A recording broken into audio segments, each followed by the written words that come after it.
Welcome to Under the Microscope. This series is brought to you by the Real Scientists Nano team. Our goal is to provide a platform where scientists can communicate their work and interact with the public. With that in mind, every week we introduce you to a scientist working in the field of materials and nanoscience, who would be curating the RealSci_Nano Twitter account.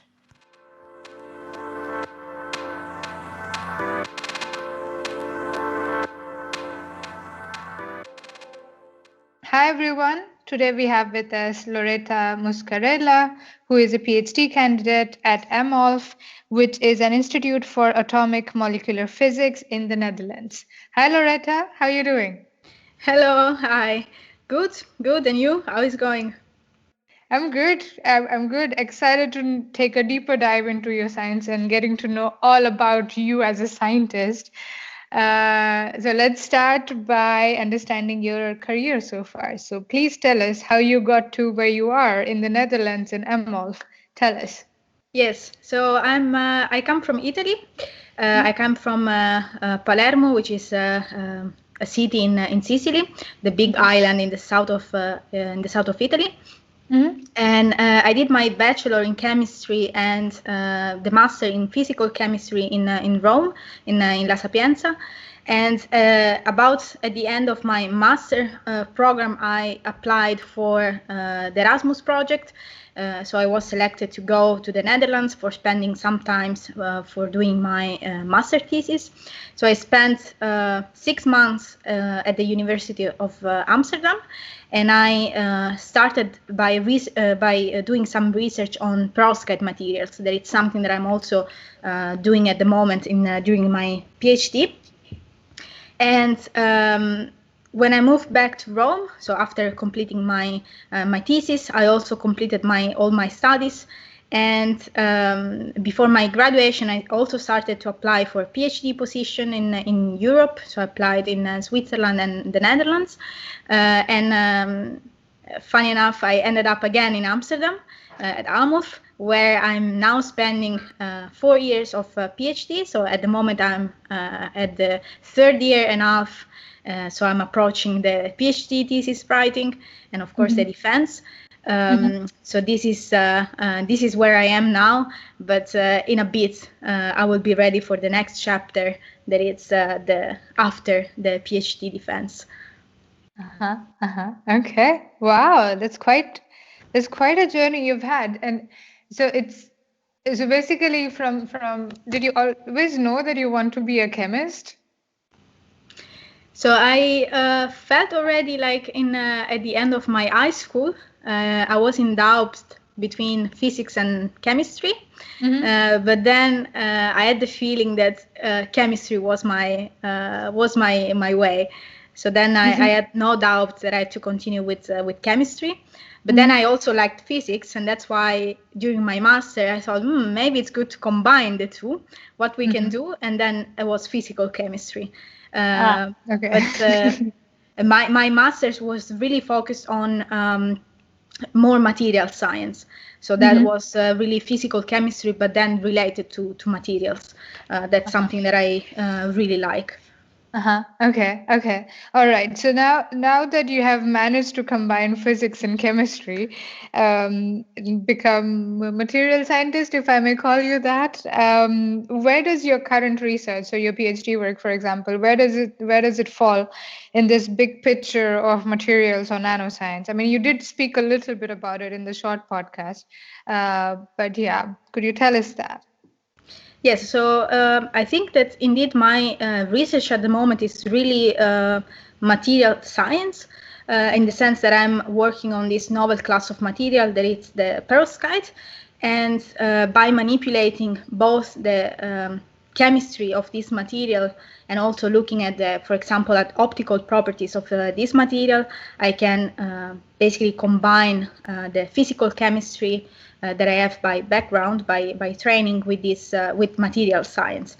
And in the end, what I really think that is interesting is the fact that in life we use a lot of materials. So materials are really the core of our life. So understanding better how we can make a material better for different application is really important if we want to improve our the device that we use every day. So that's really my job is really to study how properties can change as a function of different external stimuli. Okay. So are you then involved with like the synthesis or fabrication of these materials as well? So from uh, creating these materials to actually evaluating their properties, doing characterization basically on them. Is that something that you do on a Yes, that's daily basis? Yeah. yeah, that's correct. Indeed, what I'm doing at the moment is to basically fabricate the perovskite first in the form of thin film, and then what I do is to, for example, I work a lot with pressure. So I apply a certain external pressure. I look at the properties of this material, and then what I do next is to basically manipulate the chemistry to obtain a similar effect of pressure, but then by changing the chemistry, for example, by applying some internal strain, for example. So now what I'm doing at the moment is really look at what affects the material properties and then try to include to really induce this effect in a chemical way. Okay. Wow. Interesting. So it sounds to me that you're involved in a lot of interesting research projects. Like, of course, your PhD is part of it, but I'm sure there are like several also during your bachelor and your master, and also during your PhD. So I know this is a difficult question, but if you have to pick one research project that you are most proud of, or the most fun or quirky one, could you pick one and explain it to us in simple words in the section we call In Other Words? Wow, that's difficult, and that's difficult because I actually have two. If I may talk about Sure, two. sure. Go ahead. Go ahead. But for two different reasons. And so one is about the effect of pressure. So they both are related to the pressure effect of on this material. So one is related to the effect of pressure on this hot carrier cooling. So this hot carrier cooling is basically a process that we have in the material when we excite the material with the energy larger than the band gap of the semiconductor. So basically all this excess of energy has to be released as in the form of heat, and we can manipulate this process by applying pressure. So we can make this process faster or slower depending on pressure. And this is something that I'm really proud of because it's a very physics project, also in terms of really the background of the process and the data analysis. And I'm not really a physicist. So for me, it was really hard, but I'm also very proud of this achievement. So that's something that it's really far from my background. And there is also another project that I really like, and this is for me is the most fun project that I have ever done. And it's still about pressure and perovskite. And the idea of this project was to look at perovskite made by different halides species, so especially with bromide and iodide. And the idea is that when you mix these two halides, you can have any band gap that you want. Because with perovskite, it's very the perovskite are very flexible in this sense. But the problem is that when you illuminate this material, you lose the band gap because you form iodide rich domains and bromide rich domains, and this is a problem because you don't want to have a material that change over time. Yeah. And what we found is that actually, if you apply pressure, you can stop this migration of ions, which is something that we would really like to have in a real device, because we don't want to have this phase segregation. And it's very funny because it's you can really see how these ions migrate and they go back and forth in the materials. That's something that make you realize how real is the science that you are doing. Like you can really see the process live, and that's something that I really enjoyed. Okay. Okay. Wow. I can imagine why you chose both of these projects as the most one of the most or two of the most that you're Yeah. proud of. Let me put it that way. Yeah, that sounds really cool. And so, is this something that you did? This part of your PhD work, or was this like your master work, or before that? So these are both two of my project during my PhD. Your So they are PhD. actually quite recent work that we published. So we are very proud of that. Okay, I hope you will talk about that on Twitter as well. Yeah, Do share the sure. links of the papers as well. That would be amazing.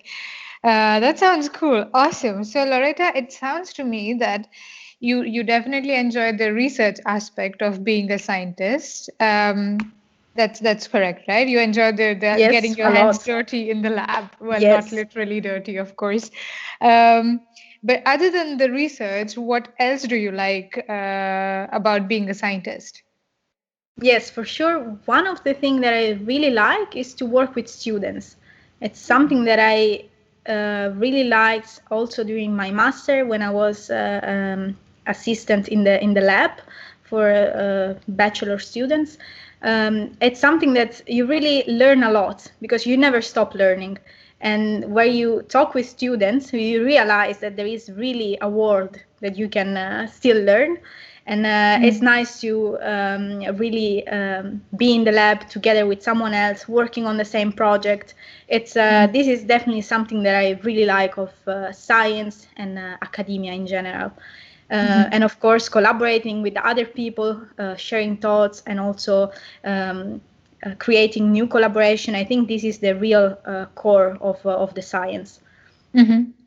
Okay. Wow. That definitely, yes. I agree with all the points that you mentioned about being a scientist. I do miss that part. I definitely do. It's really nice being a scientist, not just the research, but also like collaborating and mentoring the next generation and stuff. Yeah, I can completely. I hope you're getting to do all of that, collaborating with interesting people, talking about your science, and also absolutely. mentoring the next generation, right? Yeah, absolutely. Yeah, I really like that.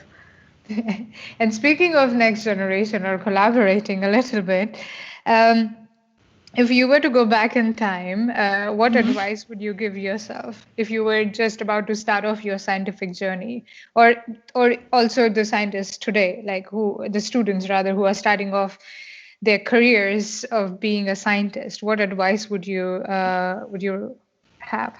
That's a really nice question. So I have mainly two advice, maybe Hmm. that I would also give to myself if I can go back in time. And the Right. first one is to don't think too much to publication. So there is a lot of pressure on scientists because of publication and the H index and publishing in very good journals. That of course is very important, but the most important thing that I am just afraid that people will lose in time is the joy of doing science. So we should focus more on the science, and then I'm sure that if you enjoy science and you have nice question for to answer, then the publication will be just a result of what you are doing of your job.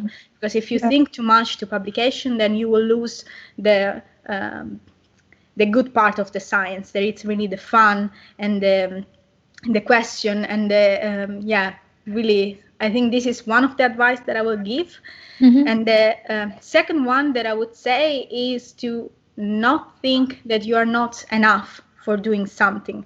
And this is something that I felt on myself, because when I started my PhD in physics, because AMOLF is a research institute mainly focusing on physics, I thought I'm not good enough because I'm a chemist, because I'm a material scientist. But that's not true, because in the end, science, let's say the best part of science is also the collaboration. So there is no science if there is no collaboration between chemists and physicists and material scientists, and we cannot know everything, so we learn all the time. And maybe okay, I'm not a physicist, and there is always someone who knows more on physics than me, but then there will be always a moment where I know more in chemistry or in material science, and with collaboration then we can answer all the questions that we have. So this is my second advice. Wow, both very solid advices. That is. Thank you for sharing that, Loretta. It I hope, and I hope that people take your advice, and also you can share this advice also with the people that you're collaborating with and you're supervising, so to say, the students as well. Because yeah, both advices are really, really important. That to focus on the science and not just publishing, because that just takes the joy out of it. Sometimes it's just this pressure of publishing all the time. It's like focus on the science and the publications will follow. I think that's a very sound advice. And also knowing that you are good enough, you have, like, don't let the imposter syndrome, so to say, Yes, take exactly. over you, because you do have the knowledge which someone else does not have. You always have something you can contribute, and if you don't know something, you can always collaborate with people who know about it. Yeah, and uh, learn. So. and learn. Exactly. Yeah. So, Loretta, I hope your research experience so far has been wonderful, and it will continue to be wonderful if you do decide to stay in research. Um, However, if you had 3 wishes to improve your research experience, what would you ask for? And I'm not promising anything here, okay? Yeah, this is also a very difficult question, because in a way I feel I'm very lucky to work at Amuf, because there is a very nice environment and a lot of people that are always willing to help and collaborate. So maybe a more general wishes that I have for the future, it's more related to a change in the system as it is now.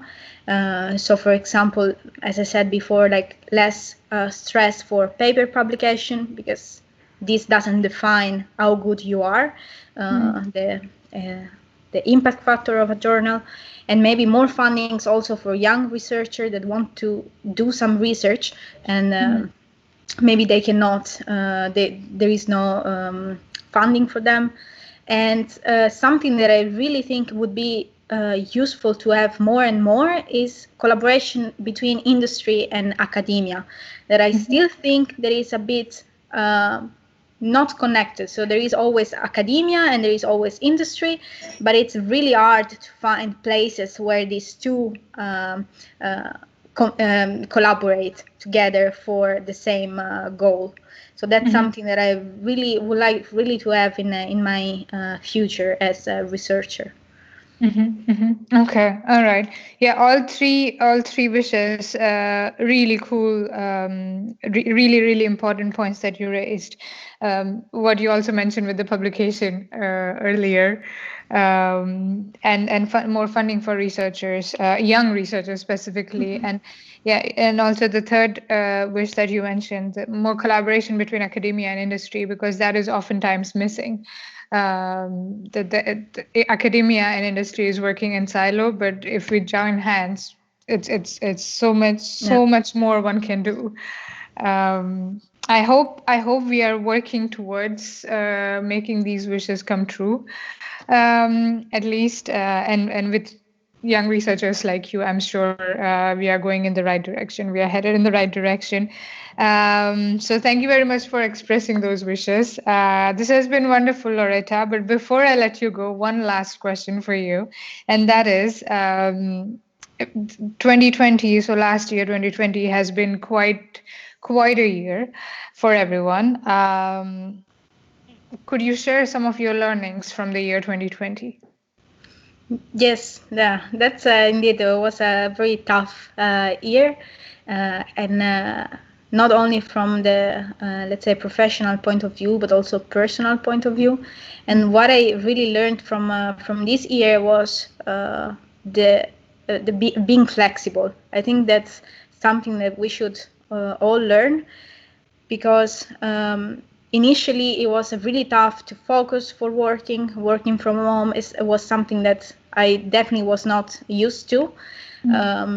But if something, if 2020 left me something, was really to learn to be flexible and being able to work in a different condition, in different environments, and to not to be proud of our little accomplishment. So even if one day we are not as productive as we were at work, but then we write a paragraph or we read a paper, we should always be proud of what we do, because especially in this period, we don't have to be too tough with ourselves.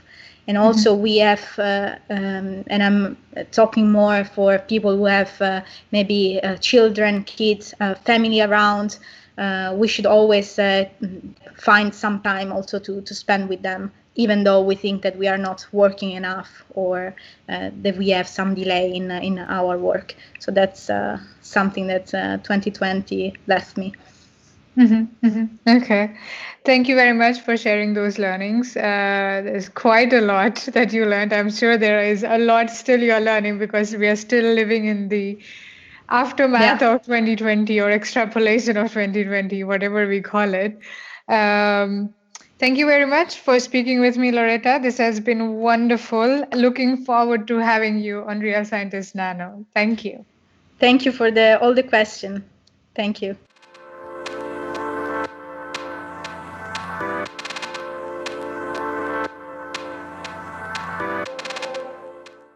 Thank you for listening. To know more about us, please visit our website realscientistsnano.org and follow us on Twitter at realsci_nano.